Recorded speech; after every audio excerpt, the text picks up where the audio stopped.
Olá, amigos. Agora nós vamos fazer uma análise de experimento da física. E para isso nós vamos observar alguns experimentos em vídeo, né? Será apresentado um vídeo com um experimento a você. E nessa atividade, nós vamos utilizar uma metodologia científica, tá?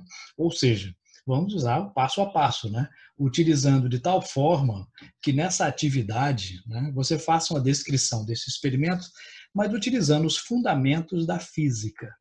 Ou seja, aquele experimento tem que ser explicado por alguma parte da física que você estudou, né? É uma aplicação. Então, observe bem o experimento, veja os detalhes que ele tem e utilize para isso a sua física para explicar. Só que depois do vídeo vem uma explicação como fazer isto formalmente, né? Como introduzir um procedimento científico e como registrá-lo para entregar ao seu professor, ok?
E aí você quer fazer essa análise científica de uma maneira mais formal, né? Como faremos isso? Bom, existem várias formas de descrever o experimento. Aqui é uma delas, mas qualquer uma outra tem que conter, pelo menos, essas informações. No início, né, na primeira parte, vamos identificar, localizar a área, o título e o objetivo. Então, na primeira parte, você tem que identificar-se, né? Então, é o nome do estudante que é responsável por essa descrição, essa análise, né, do experimento científico. Depois você vai colocar aqui a parte da física que está relacionada, né? É mecânica, é eletricidade, é ótica, especificando, né? Então, por exemplo, qual é a parte da ótica? Ótica física, ótica geométrica, ondas mecânicas, ondas eletromagnéticas. Então, é importante ao observar o experimento que você identifique qual é a área específica da física que está sendo analisada.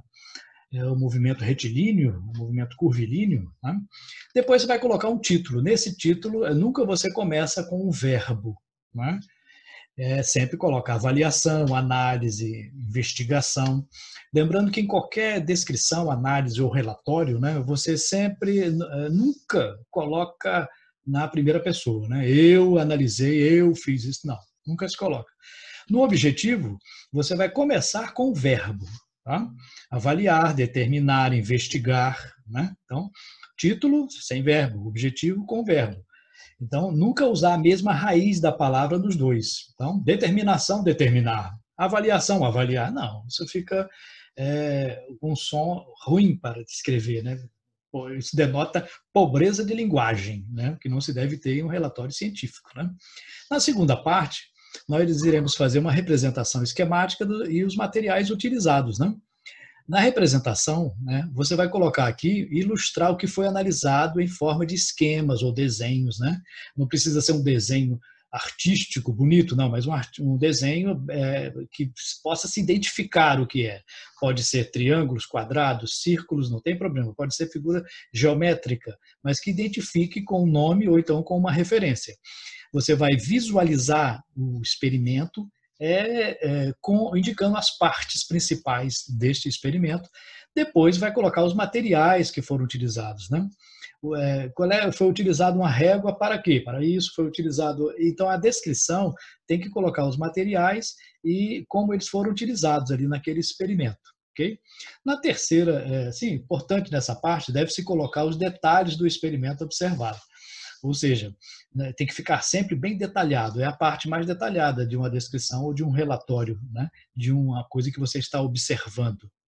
E a terceira e última parte, você vai colocar quais os princípios da física que foram identificados naquele fenômeno. Nessa primeira parte aqui, você vai enumerar conceitos, leis, lei de Newton, primeira lei de Newton, segunda lei de Newton, né? Qual é o princípio da termodinâmica, qual é a teoria da física que foi comprovada, qual é o conceito físico que está relacionado àquele experimento. E na última parte você vai fazer uma discussão dos resultados, né? Você vai interpretar aquilo que foi observado baseado nos princípios que você identificou. Acontece isso por causa do princípio tal, tal e tal. Então é importante colocar essa última parte. Assim você terá feito uma análise de um experimento adequadamente. Ok?